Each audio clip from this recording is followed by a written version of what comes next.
बचाओ, प्लीज कोई मुझे बचाओ। मेरे पति रोहन और मेरी सास ससुर मुझे दहेज के लिए जलाना चाहते हैं। आज इन्होंने मुझ पर हमला किया है। अगर मुझे कुछ हो जाए तो मेरी मौत के जिम्मेदार यही लोग होंगे। वीडियो सेव करने के बाद काव्या के चेहरे के भाव अचानक बदल जाते हैं। रोने चीखने वाली बेचारी औरत की जगह एक खौफनाक और शातिर मुस्कान आ जाती है। काव्या बेटी, भगवान के लिए ऐसा मत कर। हमने तो तुझे छुआ तक नहीं, तूने खुद ये सब किया है। रोहन की जिंदगी बर्बाद मत कर। काव्या धीरे धीरे रोहन के पास आती है। वो रोहन के कान के पास जाकर फुसफुसाती है। अब देख रोहन, या तो कल सुबह तक ये मकान मेरे और मेरे भाई विक्रम के नाम हो जाएगा, या फिर तुम तीनों की बची हुई जिंदगी जेल की काल कोठरी में सरेगी। मेरी माँ और विक्रम भैया बस रास्ते में ही है, और पुलिस भी। रोहन और काव्या की शादी को अभी 8 महीने ही हुए थे। शुरुआत में सब कुछ बहुत अच्छा था, लेकिन धीरे धीरे काव्या का असली रंग सामने आने लगा। सुबह के 9 बज चुके थे। रोहन के पिता रमेश अपने कमरे में खांस रहे थे। रोहन की मां सावित्री, जिनके घुटनों में दर्द रहता है, लंगड़ाते हुए किचन में चाय बना रही थीं। रोहन नहा धोकर ऑफिस जाने के लिए तैयार हो रहा था और काव्या अपने कमरे से जम्हाई लेते हुए अपनी मम्मी से वीडियो कॉल पर बात कर रही थी। अरे मम्मी, तुम भी ना, यहाँ कोई मुझे काम की नहीं कहता। मैंने पहले ही दिन से सास को सेट किया है कि मजाल है कोई मुझसे एक गिलास पानी भी मांग ले। किचन से सावित्री चाय के 2 कप लेकर बाहर आती है। बेटा, चाय पी लो और जरा बाबूजी को भी उनकी दवा दे देना। मैं तुम्हारे लिए नाश्ता बना रही हूँ। माँ जी, आपको पता है ना, मुझे सुबह सुबह चाय के साथ डिस्टर्ब पसंद नहीं है। और मैं कोई नर्स हूँ क्या जो बाबूजी की दवा दूं? आपकी बेटी नेहा किस लिए है? महारानी की तरह सो रही होगी अभी तक। ये सुनकर रोहन की छोटी बहन नेहा अपने कमरे से बाहर आती है। भाभी, माँ के पैरों में दर्द है, फिर भी वो सुबह 6 बजे से उठकर आपके लिए परांठे बना रही हैं। आप 9 बजे उठकर उन्हें ही ताने दे रही हो। रोहन तुरंत बीच बचाव करने आता है। वो हमेशा झगड़े से डरता है। रोहन, देख रहे हो अपनी बहन की जबान? मैं इस घर में शादी करके आई हूँ, कोई नौकरानी बनकर नहीं आई। अगर यही सब सुनना है तो मैं अपने घर चली जाती हूँ। अरे काव्या, शांत हो जाओ। नेहा, तू चुप कर। माँ, मैं बाबूजी को दवा दे देता हूँ। रोहन बिना नाश्ता किए ऑफिस के लिए निकल जाता है। उसे समझ नहीं आ रहा कि जिस लड़की को वो इतनी उम्मीदों से शादी करके लाया था, वो ऐसी क्यों है। कुछ दिनों बाद ऑफिस में काम करते हुए रोहन के फोन पर एक मैसेज आता है। Your account has been debited by ₹2 lakhs। ये देखकर रोहन के होश उड़ जाते हैं। ये उसकी वो सेविंग्स थीं जो उसने अपने पिता रमेश के हार्ट ऑपरेशन के लिए जोड़ कर रखी थीं। वो तुरंत काव्या को कॉल करता है, क्योंकि जॉइंट अकाउंट का एक्सेस सिर्फ काव्या के पास था। काव्या, अकाउंट से 2 लाख रुपए कैसे कटे? क्या तुमने कोई ट्रांजैक्शन की है? हाँ, वो विक्रम भैया को अपने नए बिजनेस के लिए पैसों की जरूरत थी, मैंने ट्रांसफर कर दिए। तुम पागल हो गई हो क्या? वो पैसे बाबूजी के ऑपरेशन के लिए थे, और विक्रम ने आज तक कौन सा बिजनेस सही से किया है? तुमने मुझसे पूछा तक नहीं। तो क्या हुआ, मेरे भाई है वो, और वो भी पति के पैसों पर पत्नी का पूरा हक होता है। अगर तुमने मेरे भाई से पैसे वापस मांगने की कोशिश की तो मैं घर में ऐसा कलेश करूंगी कि मोहल्ले वाले भी तमाशा देखेंगे। रोहन फोन काट देता है। वो अंदर से टूट चुका था। शाम को जब वो घर लौटता है तो देखता है कि ड्राइंग रूम में काव्या का भाई विक्रम सोफे पर पैर पसार कर बैठा है और बियर पी रहा है। विक्रम, ये मेरे पिताजी का घर है, यहाँ ये सब अलाउड नहीं है। अरे जीजा जी, इतना गुस्सा सेहत के लिए अच्छा नहीं है। और रही बात घर की, घर तो औरतों से बनता है ना। मेरी बहन इस घर की लक्ष्मी है। अगर लक्ष्मी रूठ गई तो समझो घर ही नहीं बचेगा। विक्रम खड़ा होता है। जीजा जी, आजकल कानून बहुत सख्त हो गए हैं। महिला सुरक्षा के नाम पर एक 498A का केस दर्ज होता है और पूरा खानदान सीधा जेल के अंदर बिना बेल के। इसलिए मेरी बहन को खुश रखना और उन 2 लाख रुपयों को भूल जाना। रोहन को अब समझ आ गया था कि काव्या और उसका परिवार कोई आम लोग नहीं है। उन्होंने बाकायदा एक प्लानिंग के तहत रोहन के सीधेपन का फायदा उठाया है। रोहन चुपचाप अपने कमरे में चला जाता है और फिर रात के 2 बजे अचानक रोहन की नींद खुलती है। वो देखता है कि काव्या बिस्तर पर नहीं है। तभी उसे बालकनी से काव्या के फुसफुसाने की आवाज आती है। रोहन छिपकर बालकनी के दरवाजे के पीछे खड़ा हो जाता है। काव्या अपने भाई विक्रम से फोन पर बात कर रही थी। हाँ भैया, ये बेवकूफ है। आज 2 लाख रुपए लिए हैं, कल वो पुश्तैनी घर पे अपने नाम करवा लेंगे। मैंने कह दिया कि अगर मेरे नाम पर रजिस्ट्री नहीं की तो मैं खुद को चोट पहुंचाकर इन पर दहेज का केस ठोक दूंगी। बुढ़ा बुढ़िया जेल में ही मर जाएंगी और ये रोहन मेरी उंगलियों पर नाचेगा। ये सुनकर दरवाजे के पीछे खड़े रोहन के पैरों तले जमीन खिसक जाती है। उसका अपना ही घर उसके लिए एक चक्रव्यूह बन चुका था, जिसमें वो और उसका परिवार बुरी तरह फंस चुके थे। तुमने कानून को अपना हथियार बनाया है ना काव्या। अब मैं तुम्हें दिखाऊंगा कि इस चक्रव्यूह को तोड़ा कैसे जाता। अगली सुबह डाइनिंग टेबल पर काव्या और उसका भाई विक्रम बैठे चाय पी रहे थे और पास में ही सोफे पर काव्या के ससुर जी बैठे थे। तभी रोहन वहां आ जाता है। रोहन, कल रात जो मैंने कहा था वो याद है ना, या फिर मैं फिर से याद दिलाऊं? हाँ काव्या, मुझे याद है, लेकिन मकान बाबूजी के नाम पर है। उसे ट्रांसफर होने में थोड़ा वक्त लगेगा। वक्त? जीजा जी, हमारे पास वक्त ही वक्त है, लेकिन आपके बाबूजी के पास कितना वक्त है ये तो उनका कमजोर दिल ही जानता होगा। क्यों बाबूजी? बेटा विक्रम, तुम लोग ऐसा क्यों कर रहे हो? हमने तो तुम्हें हमेशा अपने बच्चों की तरह माना है। चुप रहिए बुढ़े, बच्चों की तरह माना है। कल से मेरी माँ भी आ रही है यहाँ रहने के लिए। उन्हें भी अपनी बच्चों की तरह मानकर उनकी सेवा करना। और रोहन, मुझे आज शाम तक वकील के कागजात तैयार चाहिए, वरना मैं वो करूंगी जो तुमने सपने में भी नहीं सोचा होगा। प्लीज काव्या, ऐसा मत करो। मैं शाम तक वकील से बात कर लूंगा। मैं तुम्हें सब दे दूंगा, बस मेरे परिवार को छोड़ दो। ये हुई ना बात। शाबाश जीजा जी। चलो काव्या, आज शॉपिंग पर चलते हैं। जीजा जी का क्रेडिट कार्ड तो तुम्हारे पास है ही। काव्या और विक्रम हंसते हुए घर से बाहर निकल जाते हैं। दरवाजा बंद होते ही रोहन के चेहरे से डर गायब हो जाता है। भैया, आप ये सब क्या कर रहे हो? आप बाबूजी का पुश्तैनी घर उस डायन के नाम क्यों कर रहे हो? हम पुलिस के पास चलते हैं ना।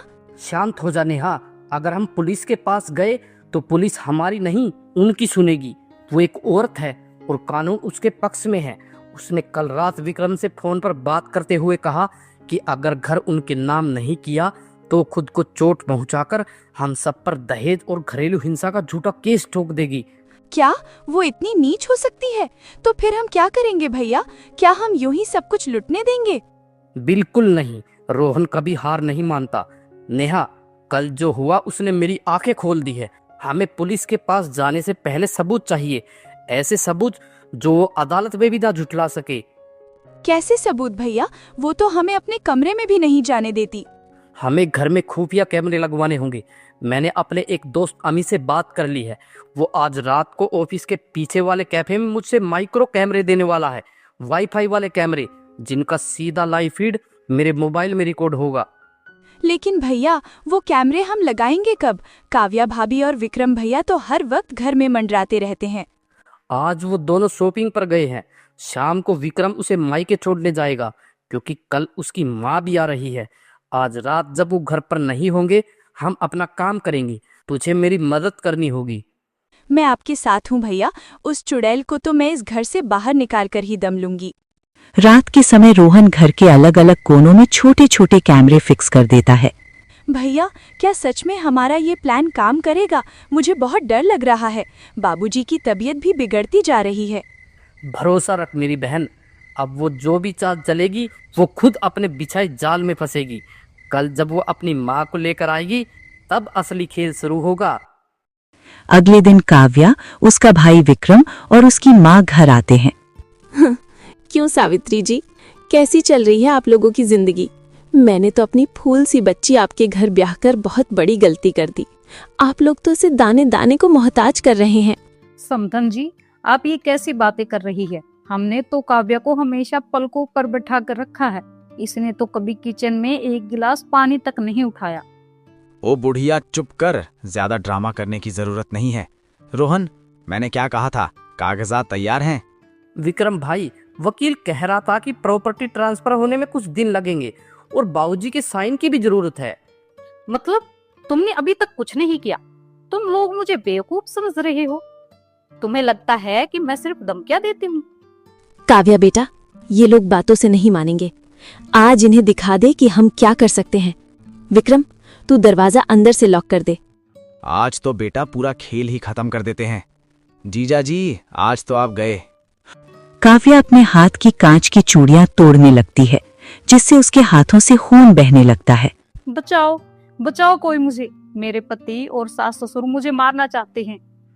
चीख ले काव्या, जितना चीखना है चीख ले, क्योंकि तेरी ये चीख ही तुझे और तेरे इस लालची परिवार को जेल की सलाखों के पीछे पहुंचाएगी। काव्या अपने हाथ से खून पोंछकर चेहरे पर लगा लेती है, ताकि वो और भी डरावनी और बेचारी लगे। काव्या की माँ रोहन की माँ सावित्री के पास जाकर उन्हें धक्का देने की कोशिश करती हैं। खबरदार, जो मेरी माँ को हाथ भी लगाया, ये तमाशा बंद करो तुम लोग। अरे दामाद जी, तमाशा तो अब शुरू हुआ है। विक्रम, तूने पुलिस को फोन कर दिया ना? कह दे कि दामाद और सास ससुर मिलकर मेरी बच्ची को जान से मार रहे हैं। हाँ माँ, बस कर रहा हूँ। Hello hello police station, sir जल्दी आ जाइए। मेरी बहन को उसके ससुराल वाले जलाकर मारने की कोशिश कर रहे हैं। जी सर, खून बह रहा है उसका। हम यहाँ बीच बचाव करने आए तो हम पर भी हमला कर रहे हैं। जल्दी आइए सर। बेटा रोहन, ये क्या हो रहा है हमारे घर में? ये लोग हमें जेल भिजवा देंगे। मेरी तो इज्जत ही मिट्टी में मिल जाएगी। बेटा बाबूजी, हौसला रखिए, बस थोड़ी देर और, मैं तुम्हें कुछ नहीं होने दूंगा। आप शांत रहिए। तभी पुलिस की गाड़ी के सायरन की तेज आवाज आती है। इंस्पेक्टर शर्मा 2 हवलदार और एक महिला कांस्टेबल के साथ घर में प्रवेश करते हैं। क्या हो रहा है यहाँ? किसने फोन किया था पुलिस को? इंस्पेक्टर साहब, मुझे बचा लीजिए। ये लोग मुझे जिंदा जलाना चाहते हैं। मेरे पति ने मुझे पीटा, मेरी सास ने मेरे बाल खींचे और ये देखिए मुझे कांच से मारा। वो तो मेरे भैया और मेरी माँ सही वक्त पर आ गए, वरना आज ये लोग मेरी लाश घर से बाहर निकालते। हाय मेरी बच्ची, मैंने तो बड़े अरमानों से इस घर में अपनी बेटी दी थी साहब। हमें क्या पता था कि ये लोग इतने लालची हैं। रोज दहेज के लिए मेरी बेटी को मारते पीटते हैं। आज तो इन्होंने हद ही कर दी। क्यों बे, देखने में तो पढ़ा लिखा शरीफ आदमी लगता है और घर में बीवी पर हाथ उठाता है। शर्म नहीं आती तुझे और तेरे इन बूढ़े माँ बाप को? इंस्पेक्टर साहब, भगवान की कसम, हमने इसे छुआ तक नहीं। ये लड़की झूठ बोल रही है। इसने खुद अपनी चूड़ियां तोड़ी। ये हमारे घर पर कब्जा करना चाहती है। ओ बुढ़िया, पुलिस के सामने भी झूठ बोलेगी? साहब, ये बहुत चालू औरत है। आप इन तीनों को अभी गिरफ्तार कीजिए। मेरी बहन की जान को खतरा है इनसे। हवलदार, इन तीनों को हथकड़ी लगाओ। महिला उत्पीड़न और दहेज प्रताड़ना का केस दर्ज करो। थाने ले जाकर इनकी सारी शराफत बाहर निकालता हूं मैं। सर प्लीज, मेरे बाबूजी दिल के मरीज हैं। वो थाने का सदमा बर्दाश्त नहीं कर पाएंगे। मेरी भाभी झूठ बोल रही है। लड़की, बीच में मत आ, वरना तुझे भी साथ ले जाऊंगा। कानून अंधा नहीं है। जो सबूत सामने है मैं वही देख रहा हूं। खून दह रहा है तुम्हारी भाभी का और पूरा घर बिखरा पड़ा है। इंस्पेक्टर साहब, आप हमें गिरफ्तार कर रहे हैं, मुझे कोई एतराज नहीं, लेकिन क्या मैं गिरफ्तारी से पहले अपनी पत्नी से एक आखिरी सवाल पूछ सकता हूँ, वो भी आपके सामने? क्या पूछना है? जल्दी पूछ, मेरे पास फालतू वक्त नहीं है। काव्या, क्या तुम सच में मुझे और मेरे बूढ़े माँ बाप को झूठे केस में जेल भेजना चाहती हो? एक बार सोच लो, अगर आज हम इस दरवाजे से हथकड़ी पहनकर बाहर गए तो वापसी का कोई रास्ता नहीं बचेगा। हाँ, बिल्कुल भेजना चाहती हूँ। तुम लोग इसी लायक हो। जब तक तुम जेल में चक्की नहीं पीसोगे, तुम्हें मेरी अहमियत समझ नहीं आएगी। अरे साहब, ये आपको बातों में उलझा रहा है। आप ले जाइए इन्हें। इंस्पेक्टर साहब, आपने कहा था ना कि कानून अंधा नहीं है, वो सबूत देखता है, तो फिर मुझे आपको कुछ दिखाना है। रोहन अपनी पैंट की जेब से अपना मोबाइल फोन निकालता है। वो नेहा की तरफ इशारा करता है। नेहा, मेरा फोन इंस्पेक्टर साहब को दे दो और स्क्रीन पर जो लाइव रिकॉर्डिंग और पिछले 2 घंटे की फुटेज है वो प्ले कर दो। रोहन की ये बात सुनकर काव्या, विक्रम और पूजा के चेहरों का रंग अचानक उड़ जाता है। विक्रम की आंखें फटी रह जाती हैं। नेहा फोन लेकर प्ले का बटन दबाती है और फोन को इंस्पेक्टर शर्मा की तरफ घुमा देती है। ये सब क्या है? ये इस घर की असली सच्चाई है साहब। मैंने आज सुबह ही इस घर के हर कोने में वाईफाई स्पाई कैमरे लगवा दिए थे, वो भी ऑडियो के साथ। साहब, वो वीडियो झूठा है। ये एआई से बनाया हुआ वीडियो है। ये मुझे फंसा रहा है।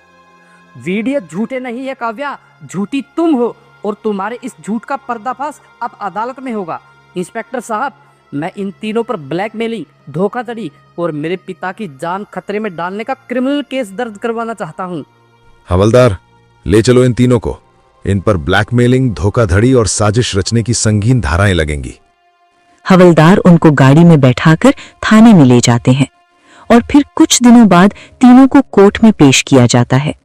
जज साहब रोहन द्वारा दी गई पेन ड्राइव का वीडियो स्क्रीन पर देखते हैं, जिसमें विक्रम और काव्या घर हड़पने की साजिश रच रहे थे। इस अदालत ने सभी सबूतों और वीडियो फुटेज को ध्यान से देखा है। ये बहुत ही शर्मनाक है कि महिला सुरक्षा के लिए बनाए गए 498A जैसे कड़े कानूनों का कुछ लोग अपने स्वार्थ और लालच के लिए हथियार की तरह इस्तेमाल कर रहे हैं। काव्या, विक्रम और पूजा ने न सिर्फ एक निर्दोष परिवार को फंसाने की साजिश रची, बल्कि कानून की आंखों में धूल झोंकने की भी कोशिश की। अदालत काव्या, उसके भाई विक्रम और उसकी मां पूजा को धोखाधड़ी, झूठे साक्ष्य गढ़ने और मानसिक प्रताड़ना के जुर्म में 3-3 साल की कड़ी सजा और 2 लाख रुपए के जुर्माने की सजा सुनाती है। कितना प्यार करता था रोहन मुझसे। सास ससुर ने मुझे बेटी माना था, मुझे घर की लक्ष्मी बनाकर रखा था, और मैंने एक लालच के पीछे अपना सुहाग, अपना परिवार और अपनी आजादी सब राख कर दी। मेरे पास सब कुछ था और अब मैं एक कैदी हूँ। दोस्तों, ये सिर्फ मेरी कहानी नहीं है। आज समाज में ऐसे कई रोहन हैं जो इस चक्रव्यूह में फंसे हैं। रिश्ते प्यार और विश्वास से चलते हैं, किसी कानून के खौफ या लालच से नहीं। अगर आपके साथ भी ऐसा ही कुछ हो रहा है तो डरिए मत, आवाज उठाइए और सबसे जरूरी सही सबूत जमा कीजिए। सच्चाई कभी छुपती नहीं है।